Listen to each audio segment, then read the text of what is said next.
Hi guys, రీసెంట్గా ఆఫ్రికాలో రహస్యాల గురించి ఒక వీడియో అయితే చేశారు. ఎవరైనా చూడకపోతే అది డిస్క్రిప్షన్లో కానీ ఎన్కార్డ్స్లో ఉంటుంది, చూడండి తప్పకుండా. సో ఈరోజు తమ్నేల్ చూడంగానే మీకు అర్థమై ఉండదు, ఆఫ్రికాలో వ్యభిచారం ఉంటుందా? సో ఈ క్వశ్చన్కి ఆన్సర్ ఈరోజు వీడియోలో తెలుసుకోవచ్చు. అక్కడ ఎలాంటి పనులు చేస్తూ ఉంటారు, సో అక్కడ ప్రజల మనుగడకి ఎలాంటి జీవనం సాగిస్తారు, సో అసలు ఈ వ్యభిచారం అనేది నిజమా? ఈ ట్రూత్ అంతా ఈ వీడియోలో తెలుసుకునే ముందు కొత్తవారు మన ఛానల్ చూసినట్లయితే తప్పకుండా ఇంట్రెస్టింగ్ స్టోరీస్ ఫ్యాక్ట్స్ కోసం సబ్స్క్రైబ్ అయితే చేసుకోండి. మంచి నాలెడ్జ్ వీడియోస్ ఉంటే మీరు సబ్స్క్రైబ్ చేసుకుని వీడియోని లైక్ చేస్తే నాకు మోటివేటివ్గా ఉంటుంది ఎక్కువ వీడియోస్ చేయడానికి. ఇక ఆ టాపిక్లోకి వెళ్ళిపోదాం. ఆఫ్రికాలో వ్యభిచారం ఉంటుందనే క్వశ్చన్కి మనం అవునైనా చెప్పచ్చు. ఆఫ్రికాలో వ్యభిచారం కొన్ని దేశాల్లో ఉంది, అయితే ఇది దేశానుసారం భిన్నంగా ఉంటుంది. కొన్ని దేశాల్లో అయితే ఇది చట్టబద్ధంగా ఉండగా మరికొన్ని దేశాల్లో పూర్తిగా నిషేధించబడింది. అసలు ఆఫ్రికాలో వ్యభిచార పరిస్థితి ఎలా ఉంటుందంటే, చట్టబద్ధమైన దేశాలు కొన్ని ఉన్నాయి. సెనెగల్, ఇక్కడ వ్యభిచారం చట్టబద్ధంగా ఉన్నప్పటికీ ఇది గవర్నమెంట్ అండర్లో అయితే ఉంటుంది. ఇక కొన్ని నిషేధిత దేశాలు ఉన్నాయి. చాలా ఆఫ్రికన్ దేశాల్లో వ్యభిచారం చట్టవిరుద్ధం, కానీ అక్రమంగా అయితే ఇది కొనసాగుతుంది. ఉదాహరణకి నైజీరియా, దక్షిణాఫ్రికా, కెన్యా వంటి దేశాల్లో ఇది నేరంగా పరిగణించబడుతుంది. అసలు తప్పని పరిస్థితుల వల్ల వ్యభిచారం చేస్తుంది. ఎందుకంటే పేదరికం మెయిన్, నిరుద్యోగం, ఇక చిన్న వయసులోనే బాల్య వివాహాలు, ఇంకా లింగ సమానం అంటూ కొన్ని కారణాలు కూడా ఉన్నాయి. కొన్ని ప్రాంతాల్లో వ్యభిచారం పెరగడానికి ఇలాంటి కారణాలే ఎక్కువ దారితీస్తుంది. ఇక అంతేకాదు హ్యూమన్ ట్రాఫికింగ్, ఇది కూడా మెయిన్ సమస్యగా అయితే ఉంది ఇక్కడ. అంటే మానవ అక్రమణ రవాణా అయితే. సో అండ్ సామాజిక సమస్యలు అండ్ వాటి ప్రభావం కూడా ఉన్నాయి. ఏంటంటే హెచ్ఐవి ఎయిడ్స్ వ్యాప్తి. అనేక ఆఫ్రికన్ దేశాల్లో వ్యభిచారం వల్ల హెచ్ఐవి ఎక్కువ వ్యాపిస్తుంది. సో అక్కడ ఉన్న అందరు కొంతమందికి అలా ఉంటుంది, అంటే కొంతమంది ఫారినర్స్ వెళ్తూ ఉంటారు కదా, వాళ్ళు కూడా కక్కుర్తి పడితే సేమ్ ఇట్లుగా అయితే తప్పదు. అండ్ మహిళ పిల్లల దోపిడీ, అంటే లైంగిక దోపిడీ, బలవంతపు వ్యభిచారం అనేక ప్రాంతాల్లో అయితే మెయిన్ సమస్యగా అయితే ఉంది. ఇక్కడ ప్రభుత్వ చర్యలు కూడా తీసుకుంటుంది. అంటే కొన్ని ప్రభుత్వాలు మహిళలు పునరావాస కేంద్రాలు అండ్ ఆరోగ్య సంరక్షణ వంటి చర్యలు కూడా తీసుకుంటాయి. ఇక మెయిన్గా చెప్పాలంటే ఆఫ్రికాలో వ్యభిచారం చట్టపరంగా ఉన్నది, కానీ సామాజికంగా వివిధ రూపాల్లో ఉంది. కానీ అనేక దేశాల్లో దీన్ని అరికట్టేందుకు కఠిన చట్టాలు ఉన్నాయి అండ్ అవగాహన కార్యక్రమాలు కూడా అమలు చేస్తున్నారు. అండ్ అసలు ఆఫ్రికాలో డబ్బుల కోసం ఏం చేస్తారు వాళ్ళు? ఈ క్వశ్చన్ మీద చాలామందికి ఉంటుంది. సో చాలామందికి ఈ రీజన్ అయితే తెలియదు. రకరకాల పనులు చేసుకుంటూ ఉంటారేమో అక్కడ ఉన్న పరిస్థితులను బట్టి అని అయితే చాలామంది అనుకుంటారు. కానీ ఇక్కడ కూడా కొన్ని మీరు నమ్మదగిన అండ్ నమ్మలేని నిజాలు కూడా ఉన్నాయి. అంటే ఆఫ్రికాలో ప్రజలు డబ్బు సంపాదించడానికి వివిధ మార్గాలను అయితే అనుసరిస్తారు. మెయిన్ ఆఫ్రికా కన్నా చాలా వైవిధ్యమైనది కాబట్టి వ్యాపారం, ఉద్యోగ అవకాశాలు, జీవనోపాధి మార్గాలు ఇక ఆ ప్రాంతాన్ని అనుసారంగా అయితే మారవచ్చు. సో మారుతూ ఉంటాయి, అంటే ఒక్కో ప్రాంతానికి ఒక్కో ఫేమస్ ఉంటాయి కదా, దాన్ని బట్టి మారుతూ ఉంటాయి. అండ్ మెయిన్లీ వ్యవసాయం, పశుపోషణ. ఈ వ్యవసాయం అనేది చాలామంది రైతులు కాఫీ, కోకో, టీ లాంటి వాణిజ్య పంటలు ఏవైతే ఉన్నాయో ఈ భోజన పంటలను అయితే ఎక్కువగా పెంచుతూ ఉంటారు, డైలీ కదా ఈ యూజ్ చేసేది. అండ్ పశుపోషణ అంటే కొన్ని సముదాయాలు, మసాయి, పులాని ఈ తెగలు అయితే ఏ ఉన్నాయో సో ఈ ప్రధానంగా ఆవులను, గేదెలను, గొర్రెలను అండ్ కోళ్ళని వీటిని పెంచి జీవనం సాగిస్తూ ఉంటాయి. అండ్ వ్యాపారాలు అండ్ చిన్న చిన్న పరిశ్రమలు కూడా ఉన్నాయి. అంటే చిన్న వ్యాపారాలు ఏంటంటే వీధి వ్యాపారం, కూరగాయలు, మాంసం, గుడ్లు, దుస్తులు, mobile recharge and sales main ఈ వ్యాపారాలు అయితే వీటి ద్వారా కూడా వీళ్ళు బతుకుతారు, ఆదాయ మార్గాలు ఉన్నాయి. అండ్ హస్తకళలు కూడా ఉన్నాయి, అంటే హ్యాండ్ క్రాఫ్ట్స్ ఈ ప్రొడక్ట్స్, అంటే జ్యువెలరీ, చెక్క కళలు, వుడెన్తో చేసినవి ఉంటాయి కదా అవి, అండ్ చేతి పని వస్త్రాలు తయారు చేసి అమ్మడం ద్వారా కొంత ఆదాయం అయితే పొందుతారు. అండ్ అంతేకాదు mining and main natural resource ఉంటాయి కదా, అంటే గోల్డ్, డైమండ్స్, కోల్టాన్, బొగ్గు ఈ తవ్వకాలు అయితే ఎక్కువ ఉంటాయి. అంటే ఇవి దక్షిణాఫ్రికా, కాంగో వంటి దేశాల్లో ఖనిజ వనరుల తవ్వకం ద్వారా ఈ భారీగా డబ్బు అయితే వీళ్ళకి వస్తుంది. అంటే అక్కడ కార్మికులు కూడా పనిచేస్తూ ఉంటారు కదా ఇక్కడ లోకల్ వాళ్ళని. కానీ ఈ కాంట్రాక్ట్దారుడు అయితే ఆఫ్రికా ఉండడం, వేరే దేశం వాళ్ళు ఇక్కడికి వచ్చి తవ్వుకొని అమ్మేసుకుంటూ ఉంటారు.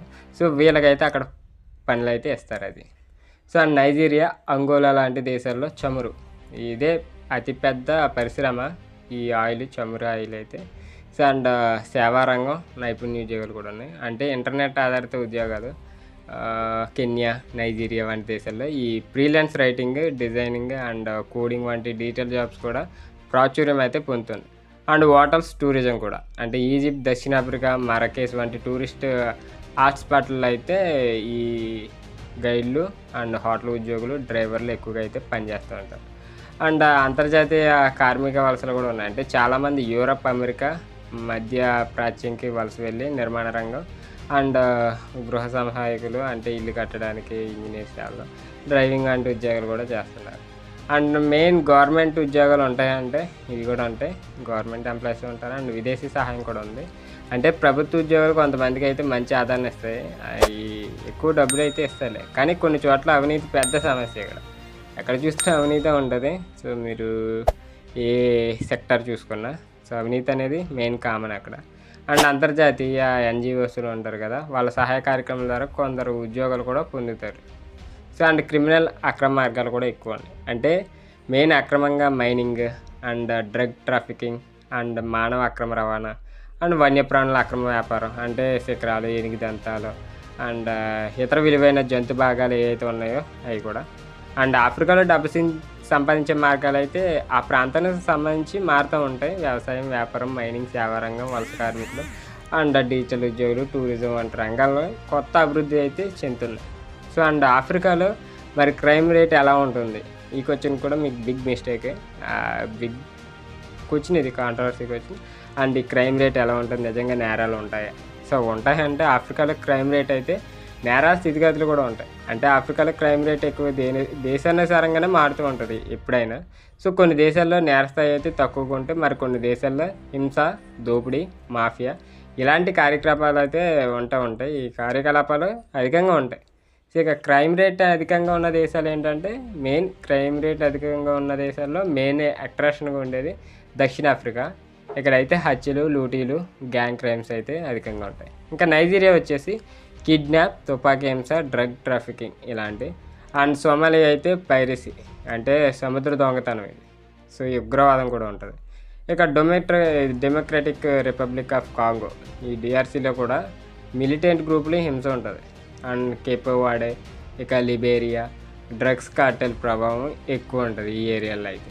అండ్ ప్రధాన నేరాలు అయితే హత్యలే, హోమిసైడ్స్ అంటారు దీన్ని. హోమిసైడ్స్ ఏంటంటే దక్షిణాఫ్రికా, నైజీరియా, లెసోతో లాంటి ఈ దేశాల్లో హత్యల రేట్ అయితే ప్రపంచ సగటును మించిపోయింది. కొన్ని ప్రాంతాల్లో గ్యాంగ్ వార్స్, రాజకీయ అస్థిరత వల్ల హత్యలు అధికంగా ఉంటాయి. అండ్ కిడ్నాప్, మానవ అక్రమ రవాణా, ముఖ్యంగా నైజీరియా, మాలి, లిబియాలో ఈ కిడ్నాపింగ్ పెద్ద వ్యాపారం.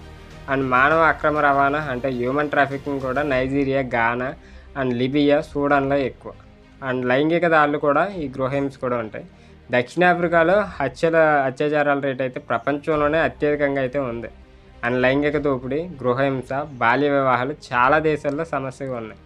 అండ్ ఆర్థిక మాఫియా నేరాలు ఉంటాయి, అంటే ఆర్గనైజ్డ్ ఉంటాయి. అండ్ ఫైనాన్షియల్ క్రైమ్స్ కూడా ఉంటాయి. సో ఈ డ్రగ్ ట్రాఫికింగ్ అనేది పశ్చిమ ఆఫ్రికా దేశాలు నైజీరియా, గానా, గినీ బిసావ్ కోకైన్ ట్రాఫికింగ్ హబ్లుగా మారాయి. అండ్ దక్షిణాఫ్రికా మొజాంబిక్లో అయితే క్రిస్టల్ మీద హెరాయిన్ అధికంగా అయితే రవాణా అవుతుంది. అండ్ సైబర్ క్రైమ్స్ ఉన్నాయి, అంటే ఆన్లైన్ మోసాలు. So Nigeria fishing, tech support scams and fake lottery scams కేంద్రంగా అయితే ఉంది. కొన్ని ప్రాంతాల్లో బ్యాంకింగ్ ఫ్రాడ్, డిజిటల్ ఐడెంటిటీ దొంగతనం కూడా జరుగుతుంది. అండ్ పాలిటిక్స్ అండ్ ఉగ్రవాద నేరాలు కూడా ఉన్నాయి. సో ఇవి బోకో హరం అంటే Nigeria, Chad, niger, కామోరిన్ and all Shabad, ఇది సోమాలియా, కెన్యాలో ఉంది. ఐఎస్ఐఎస్ అనుబంధ గ్రూపులు మాలి, బుర్కినా ఫాసో ఇలాంటివి ఉన్నాయి. అండ్ కరప్షన్ కూడా ఎక్కువ ఉంది. ఇక కరప్షన్ అనేది ఎక్కువ అవినీతి, అంటే చాలా ప్రభుత్వాల అవినీతి, ప్రజాధనం దుర్వినియోగం అధికంగా ఉంటుంది. పోలీసు బ్రైబరీ, ప్రభుత్వ స్కామ్లు అనేక దేశాలు అయితే తారాస్థాయిలో అయితే ఉన్నాయి. మెయిన్ క్రైమ్ తక్కువగా ఉన్న దేశాలు ఏంటంటే రువాండా, కఠిన చట్టాలు, పోలీసు భద్రత బలంగా ఉండటం వల్ల నేరాలు తక్కువ ఇక్కడ. ఇక బొత్స్వానా అయితే నిశ్శబ్దమైన సమాజం, క్రమశిక్షణ ఎక్కువ. అండ్ మౌరిషియస్ అయితే స్థిరమైన ఆర్థిక వ్యవస్థ, అధిక భద్రత. అండ్ ఈ ప్రభుత్వ చర్యలు, భద్రత చర్యలు ఎక్కడ ఉంటాయంటే రువాండా, గానా, బొత్స్వానా వంటి దేశాల్లో కఠిన చట్టాలు అమలు చేసి క్రైమ్ని తగ్గించాయి. And CC footage, police patrolling and భద్రతా చర్యలు దక్షిణాఫ్రికా, కెన్యా, నైజీరియాలో అయితే పెరుగుతున్నాయి. అండ్ అంతర్జాతీయ సహకారంతో డ్రగ్ ట్రాఫికింగ్, టెర్రరిజం నియంత్రణకు అయితే ప్రయత్నాలు అయితే కొనసాగుతున్నాయి. అండ్ ఆఫ్రికాలో ఫైనల్గా చెప్పేది ఏంటంటే దక్షిణాఫ్రికా, నైజీరియా, సోమాలియా లాంటి దేశాల్లో క్రైమ్ రేట్ అయితే అధికంగా ఉంది. కానీ రువాండా, బొత్స్వానా లాంటి దేశాలు చాలా సురక్షితంగా ఉంటాయి. అండ్ రాజకీయ అస్థిరత, పేదరికం, అవినీతి వంటి కారణాలు నేరాలను పెంచుతున్నాయి. అయితే కానీ దేశాలు అయితే ఈ చట్టాలను కఠినతరం చేసి భద్రతను అయితే మెరుగుపరిచే ప్రయత్నాలు కూడా చేస్తున్నాయి. సో ఇది గైస్ మొత్తానికి. సో మీకు కొన్ని సీక్రెట్స్ కూడా దీంట్లో తెలిసి ఉంటాయి. వీడియో నచ్చితే తప్పకుండా లైక్ చేయండి. ఇలాంటి ఇంట్రెస్టింగ్ స్టోరీస్ కోసం మన ఛానల్ తప్పకుండా సబ్స్క్రైబ్ అయితే చేసుకోండి.